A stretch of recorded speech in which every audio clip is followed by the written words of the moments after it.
লাইভে গিয়ে যারা ফলোয়ার আনেন,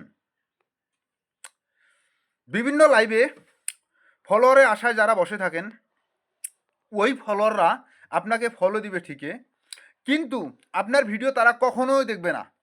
ওই ফলোয়াররা যে লাইভ থেকে আসবে, সেই লাইভ ম্যানকে, অর্থাৎ সেই লাইভের মালিককে খুশি করার জন্য আপনার পেজটাকে ফলো করবে ঠিকই, বাট তারা ঘুমাইবে। তারা কখনো জীবিত অবস্থায় আপনার পেজের ভিডিও দেখবে সেই আশা বাদ দিন।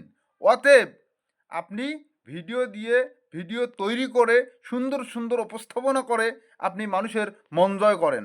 দেখবেন যে ফলোয়ারগুলো আসবে, সেই ফলোয়াররাই আপনার অর্গানিক ভাবনার ভিডিও দেখবে। আপনার ভিডিও যদি কারো চোখে ভালো লেগে যায়, আর ওইটাই হবে অরিজিনাল ফলোয়ার, সে কন্টিনিউ আপনার ভিডিও দেখতে থাকবে।